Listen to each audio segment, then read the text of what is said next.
नमस्कार मित्रों, 116वें एपिसोड में आपका स्वागत है। शायद हाथों की लकीरें मंजिल तक न पहुंचा पाए, शायद हाथों की लकीरें मंजिल तक न पहुंचा पाए, मगर आपकी मेहनत मंजिल तक अवश्य पहुंचाएगी, मगर आपकी मेहनत मंजिल तक अवश्य पहुंचाएगी। नमस्कार मित्रों, स्वागत है आप सभी का और आप सुन रहे हैं बेसिक साइंस लर्निंग और हम बात कर रहे हैं विज्ञान के कक्षा 7 इकाई 20 वायु के बारे में।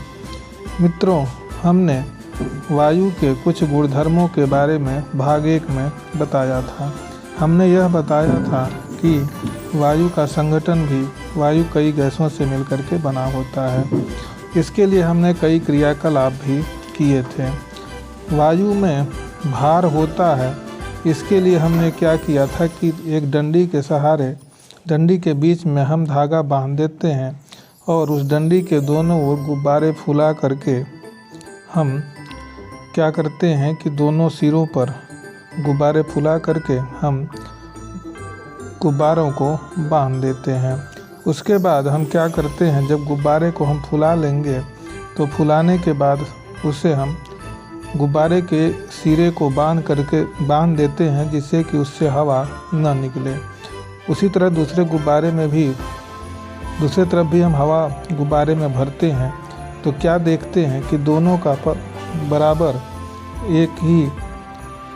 बराबर सिरा ऊपर उठा रहता है, जबकि जैसे ही दूसरे गुब्बारे में हवा फूटती है तो एक तरफ जिधर हवा भरी है उधर गुब्बारा लटक जाता है। इससे सिद्ध होता है कि गुब्बारे में मतलब वायुमंडल में जो वायु होती है उसमें भार होता है। अब हम स्थान एवं समय के साथ जलवाष्प का पता हमने उस एक प्रयोग द्वारा लगाया। अब स्थान व समय के साथ जलवाष्प की मात्रा में किस प्रकार परिवर्तन होता है, इसके लिए हम आगे बताएंगे। हम जानते हैं कि प्रकृति में हर ताप पर नदी, तालाब और समुद्र आदि के जल का वाष्पन होता रहता है। यह जलवाष्प वायु में मिल जाती है। प्रातःकाल वायु में जलवाष्प की मात्रा कम होती है। दोपहर में तापक्रम बढ़ने के साथ जलवाष्प की मात्रा भी बढ़ जाती है। बरसात के दिनों में जलवाष्प की मात्रा और अधिक बढ़ जाती है। रेगिस्तान, बंजर एवं पठार में वायु में जलवाष्प की मात्रा बहुत कम होती है। कोलकाता और मुंबई में समुद्र के निकट होने के कारण वायु में जलवाष्प की मात्रा अधिक होती है। बरसात में इन स्थानों पर आर्द्रता अर्थात नमी अधिक होती है। इस प्रकार हम देखते हैं कि स्थान और समय के परिवर्तन के साथ साथ वायु में जलवाष्प की मात्रा में परिवर्तन होता है। अब हम वायु में ठोस कणों की उपस्थिति के बारे में बात करते हैं। यदि हम कल्पना करें कि गर्मी के दिनों में एक बंद कमरे में यदि बैठे हुए हैं तो दरवाजे के किसी छेद से सूर्य की तेज प्रकाश आती है और सामने फर्श पर एक गोल चमकदार क्षेत्र बन जाता है। उस छेद से फर्श तक एक आलोकित पथ दिखाई पड़ता है जिसमें चमकते हुए छोटे छोटे कण जो अत्यंत सूक्ष्म होते हैं तैरते हुए दिखाई पड़ते हैं। यही सूक्ष्म कण वायु में उपस्थित धूल के कण के कारण होते हैं। हम अक्सर देखते हैं सड़कों पर चलते हैं तो गाड़ियाँ धूल उड़ाती हुई चलती हैं। ये धूल के कण पूरी तरह से वायुमंडल के वायु में मिल जाते हैं और यह मनुष्यों को हानिकर होते हैं। इसी प्रकार कई ऐसे जगह हैं, यदि ठंडी के समय में यदि कोहरा पड़ता है तो देखते हैं कि सामने हमको कुछ दूर के बाद दिखाई नहीं पड़ता। ऐसा इसलिए होता है कि कोहरे में धूल कण की मात्रा होती है। तो समय के साथ साथ धूल के मात्रा में भी परिवर्तन होता रहता है। अब स्थान व समय के अनुसार धूल के कणों की मात्रा में परिवर्तन, इसके बारे में चलिए बात करते हैं। हम यदि किसी किनारे नदी की सैर करने जाते हैं तो अचानक तेज आंधी आ जाती है तो हम अनुभव करते हैं कि वायु में धूल के कण बढ़ जाते हैं। यह भी संभव है कि बालू के कण तेजी से आपके चेहरे पर आकर के लगें। सांस लेने पर बालू के कण मुंह के अंदर जाने की भी शंका रहती है, जिससे आपका दम घुटने का भी शंका रहता है। कुछ समय बाद यदि बरसात हो जाए तो बरसात के बाद वही वायुमंडल एकदम साफ हो जाता है। आसमान में कहीं धूल के कण और कहीं साफ धुंधलापन दिखाई नहीं पड़ता। सांस लेने में सुखद अनुभव होता है। क्यों? वर्षा के कारण धूल के कण भारी होकर नीचे बैठ जाते हैं और वायु धूल के कणों से मुक्त हो जाती है। सूखे एवं रेतीले क्षेत्रों में भी भूमि के क्षरण के कारण वायु में बहुत अधिक मात्रा में धूल के कण पाए जाते हैं। इस प्रकार स्थान एवं समय के अनुसार जगह जगह पर अपनी स्थिति के अनुसार धूल के कणों की मात्रा में परिवर्तन होता रहता है। सड़क के किनारे वायु में धूल की मात्रा अधिक होगी, जबकि जंगलों में धूल की मात्रा कम होगी। इसी प्रकार जो औद्योगिक क्षेत्र होते हैं वहाँ पर धूल की मात्रा अधिक होगी और जहाँ गांव क्षेत्र होंगे वहाँ धूल की मात्रा सबसे कम होगी। इस प्रकार स्थान में परिवर्तन के साथ ही धूल के कणों में भी परिवर्तन होता रहता है और धूल के कणों में ठोस कणों की उपस्थिति भी होती है। हमने इसके लिए कई प्रयोग कर सकते हैं। जैसे हमने ट्रैक्टर से धुआं निकलते देखा है।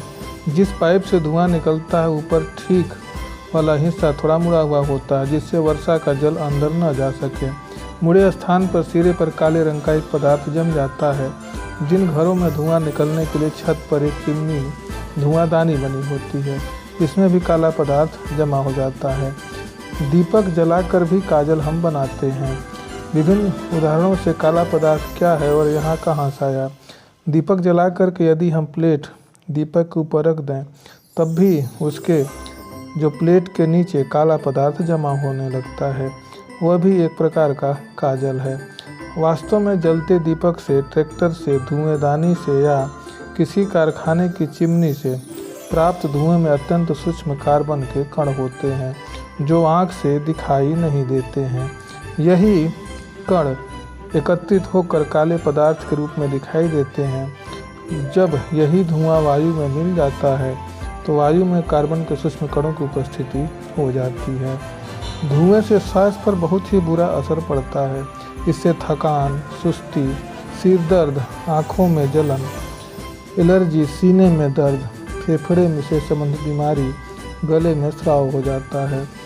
वायु में हम जानते हैं कि कई घटक होते हैं, जैसे ऑक्सीजन, नाइट्रोजन एवं कार्बन डाइऑक्साइड, जो हमारे जीवन में बहुत ही उपयोगी हैं। इनके उपयोग कई प्रकार के हैं। अब हम यह बात करेंगे कि ऑक्सीजन श्वसन के लिए आवश्यक किस प्रकार है। हम जानते हैं कि सांस लेने में कौन सी गैस प्रयोग में लाई जाती है, तो सभी का यही उत्तर होगा कि ऑक्सीजन।